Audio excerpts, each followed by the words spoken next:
Buenas a todos y bienvenidos a mi canal. Mi nombre es César Cañete y hoy, con motivo del aniversario de la publicación, todavía quedan unos días porque la publiqué el 29 de febrero de 2020, de mi tercera novela publicada, La verdad sobre el caso del señor K, voy a hacer la videoreseña. En fin, aquí vamos.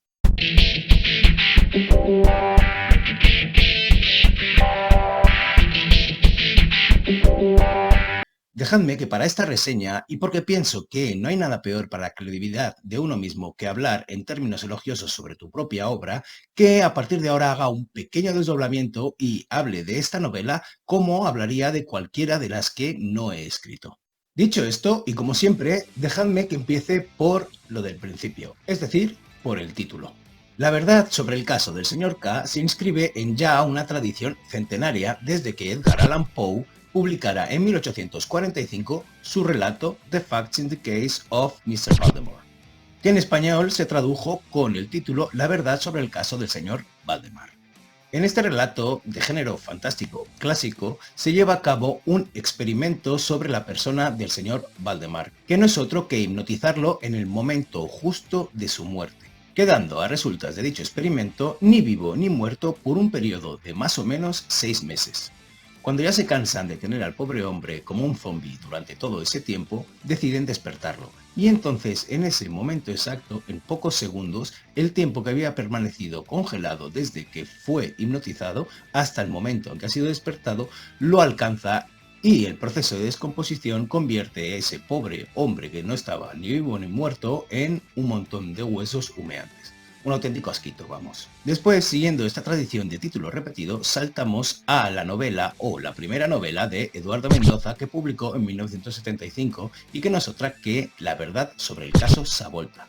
Aquí, Eduardo Mendoza, que siempre que puede tira de ironía, se hace eco de la idea principal del título de Poe.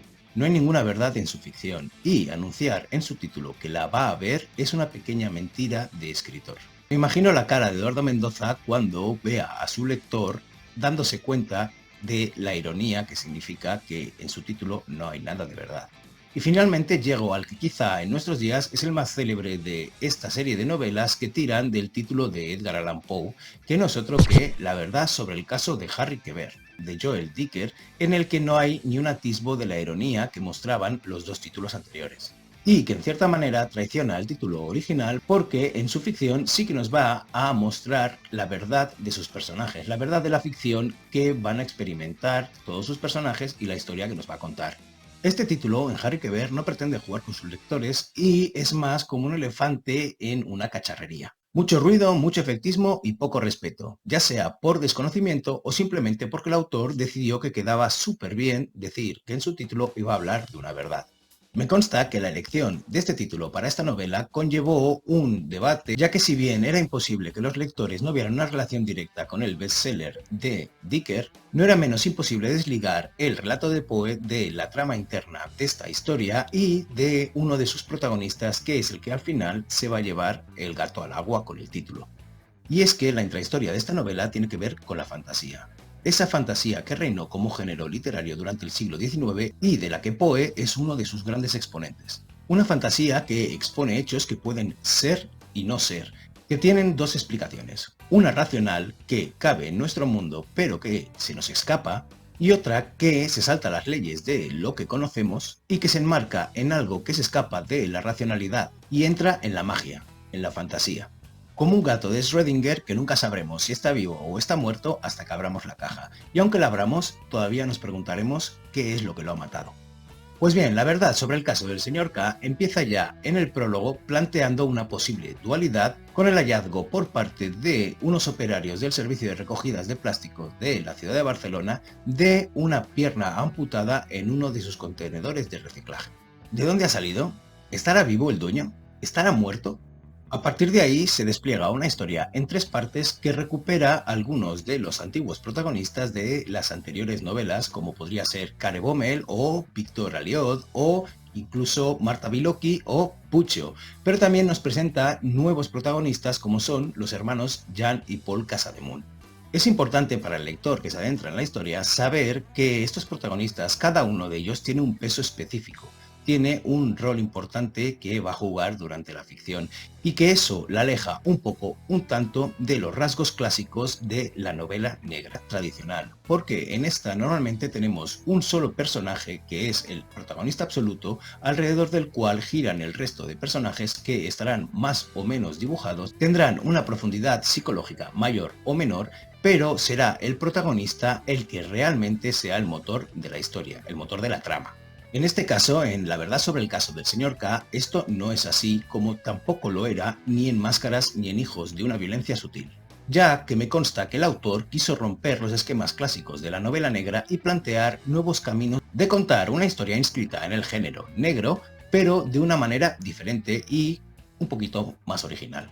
Es por eso que las tres novelas son historias corales en las que cada protagonista, cada personaje es dueño de su capítulo y a la vez ese capítulo suele tener una estructura en forma de caja china o de muñeca rusa. Por eso que me resultó muy agradable encontrarme en una novela como Saber Perder de David Trueba capítulos con este mismo tipo de estructura, es decir, con la estructura de cajas chinas y que no voy a repetir, pero que sí que os voy a dejar aquí porque me gustó mucho cómo me salió la explicación de qué es ese tipo de capítulo. Pero bueno, dejadme deciros que en ese sentido es un riesgo salirse del canon típico de las novelas negras para explicar una historia de una manera diferente, de una manera que se sale de un camino que todo el mundo ya sabe que es efectivo, aunque sea de una manera inconsciente.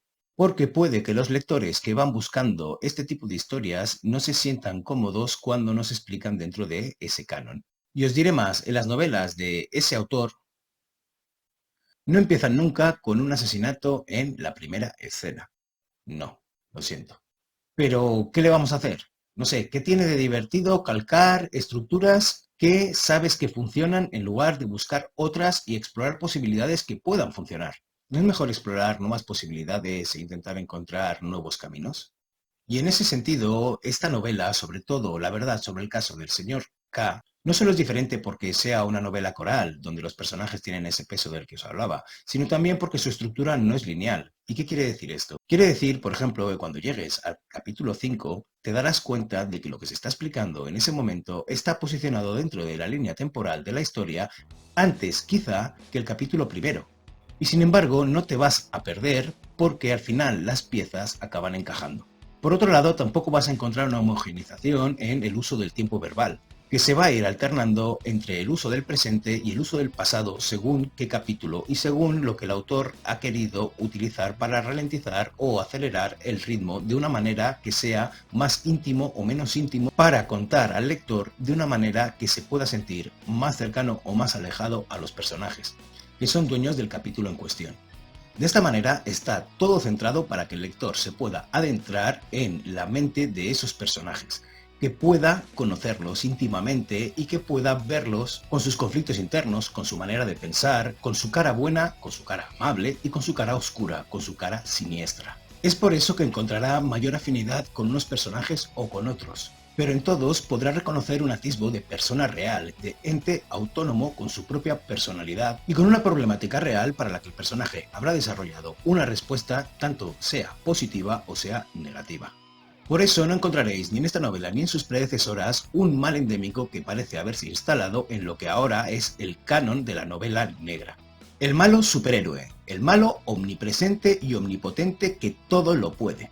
Entre otras cosas porque para que funcione un malo de estas características tiene que haber siempre una distancia de seguridad. Es necesario no despertar las simpatías del lector hacia él y que no quiera preguntarse cuáles son sus motivaciones más allá de las más simples, las que muestra el escritor, que suelen ser siempre o la venganza o tener un objetivo constante en el que está obsesionado por conseguir.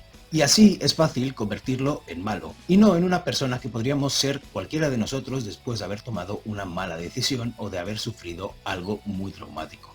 No, aquí, en La verdad sobre el caso del señor K, el malo, los malos, son comprensibles. Y cualquiera de nosotros, en circunstancias similares y con las mismas circunstancias pasadas que hayan podido formar su personalidad, podríamos convertirnos en ellos, y eso es lo que realmente da miedo. Bueno, ya veis que encuadrar esta novela dentro del género de novela negra era y es un riesgo. Pero bueno, hemos venido a jugar, ¿no? Una última cosa que os quería comentar antes de acabar es que aunque esta novela está enmarcada dentro del mismo universo literario, se puede leer con completa independencia de las anteriores. Si bien es cierto que, habiendo leído Máscaras o Hijos de una violencia sutil, el lector ha hecho un recorrido por la vida de los personajes que se han ido presentando en las novelas anteriores, los ha visto crecer, los ha visto cambiar según lo que iban experimentando en cada una de las novelas, no es menos cierto que, al ser la historia una historia autónoma, no será necesario haberlos leído. Hace unos meses leí una novela, Pequeñas Mujeres Rojas, de Marta Sanz, que os recomiendo y que tampoco descarto que haga una videoreseña de ella, de la que no supe hasta haberla acabado de leer y curiosear la contra y alguna cosa por internet, que era parte de una trilogía. Y aquello me sorprendió porque la historia se sostiene por sí misma sin necesidad de haber leído las anteriores. La autora le da el suficiente contexto como para que la psique, la psicología de los personajes de esta nueva se sostenga por sí misma. Y eso es lo que creo que ha conseguido este autor en cada una de las novelas que ha escrito. Perdonad, pero es muy raro hablar de uno mismo en tercera persona. Y ahora, para finalizar el regalo que le he hecho a este autor al hacer esta videoreseña, que me he hecho a mí mismo, dejadme que os lea algunas de las opiniones que se han vertido en la página de Amazon en la que está disponible la verdad sobre el caso del señor K.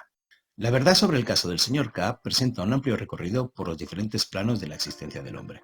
De la mano de varios personajes muy bien construidos, y muchos de ellos viejos conocidos, esta novela plantea algo más que una mera intriga e invita a hacer una reflexión profunda de lo que cada uno somos y de lo que podemos llegar a ser y a hacer. César Cañete arriesga en esta tercera novela y nos lleva por un laberinto de cuentas pendientes, de secretos, y lo que llega a convertirse casi en terror psicológico, como un guiño al maestro Poe, en esa manera de crear el suspense jugando con la ambigüedad. La vida y la muerte, lo real y lo irreal, tienen un papel importante en esta obra. Otra vez vuelve a sorprenderme este autor con una original historia policíaca, que a pesar de serlo, pone distancia con el género de la novela negra, rompiendo las reglas, zambulléndose en la psique de los personajes y con un exquisito pozo literario. Una enigmática trama llena de tensión, conducida por una dinámica narración de esas que te atrapa de tal forma que te convierte en un adicto de la lectura. Suspense, giros y sorpresas e interesantes puntos de vista de distintos personajes hacen de esta novela una auténtica joya, además con una buena cantidad de perlas, esas frases que se te hace muy difícil no coger un bolígrafo y apuntarlas en algún sitio. Bueno, y ahora para despedir el vídeo, dejad que vuelva de ese desdoblamiento y os diga: espero que os haya gustado el vídeo o que por lo menos lo hayáis encontrado interesante. Yo me lo he pasado muy bien haciéndolo. Y ahora llega aquello que siempre os digo, y que es que ante el vicio de pedir está la virtud de no dar. Y yo os pido que le deis un like a este vídeo, que lo compartáis con vuestros amigos si es que os ha gustado y que os suscribáis al canal. Por supuesto también, si queréis saber cuándo voy a sacar otro de estos vídeos, dadle a la campanilla y así os saltará el recordatorio. Además, y como nueva petición que añado a estos vídeos, os voy a dejar los enlaces a mis novelas en Amazon. Espero que, si os apetece y os ha picado el gusanillo, le deis una oportunidad a cualquiera de ellas. Estoy seguro de que os lo pasaréis súper bien. Así que nada, espero que estéis súper bien y os deseo un felicísimo día y os mando un besazo enorme. ¡Mua! Sé que las estáis esperando, pero yo creo que las tomas falsas en este vídeo se quedan fuera, entre otras cosas porque ya que estaba desdoblado, pues vamos a hacer el favor de no hacer un poquito más el ridículo. Así que nada, en esta ocasión no hay tomas falsas, y no porque no me haya equivocado, que me he equivocado y un montón.